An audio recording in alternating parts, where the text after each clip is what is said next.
transtorno do espectro autista é um dos transtornos globais do desenvolvimento. O que isso significa? Significa o comprometimento grave e global de diversas áreas do desenvolvimento. E o que isto afeta? Afeta a comunicação, porque o autista ele não consegue se comunicar, não consegue expressar o que ele pensa e o que ele sente. Também afeta a adaptação, porque o autista ele tem dificuldade de aceitar o novo. Por isso, ele brinca sempre com os mesmos objetos, gosta de usar sempre a mesma roupa. A interação social também, pois o autista prefere ficar sozinho, brincando sozinho, como vemos nesta imagem. A capacidade de aprendizagem também é afetada. Percebemos no autista que ele faz alguns movimentos repetitivos, por exemplo, estralar os dedos. Ele estrala os dedos várias vezes. O autista não consegue nos olhar nos olhos, tem sensibilidade a barulho e quando chamado, ele demora a responder.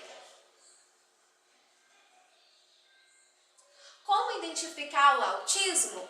O autismo é um problema psiquiátrico e só consegue ser identificado com uma análise clínica. O clínico, através da observação e da fala dos pais, vai identificar o autismo. O autismo é dividido em graus, leve, moderado e severo. Cada pessoa é tratada de uma maneira dependendo do grau. Vou lhes explicar melhor o que é isso. Quanto maior a autonomia do autista, mais leve é o seu grau de autismo. E quanto mais necessidade, mais ajuda ele precisar, mais severo é o grau de autismo. Então vamos falar assim. O primeiro grau, leve, precisa de pouco apoio. No segundo, moderado, precisa de um apoio moderado. E no terceiro, severo, o autista precisa de muito apoio. Quais são as causas do autismo? Ela pode ser genética, pode ser ambiental, causada pela poluição, pode ser por alguma doença na gravidez, ou um agente químico, como inseticida.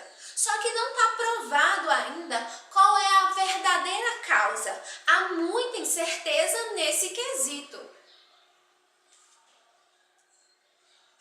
O autismo e a escola.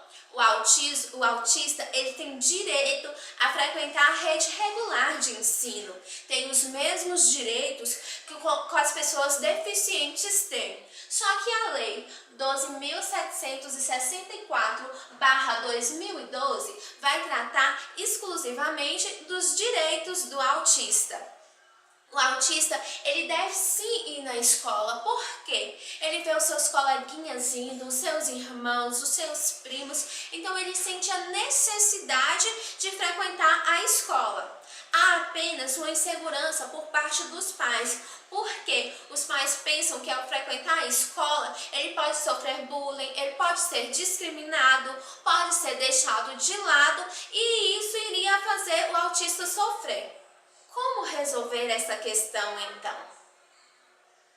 Através da inclusão. A escola ela tem que se preparar para receber o autista, principalmente o professor. Vejamos na imagem, é como se o professor entrasse no mundo do autista. E o que isso quer dizer? O professor deve conhecer as necessidades do autista.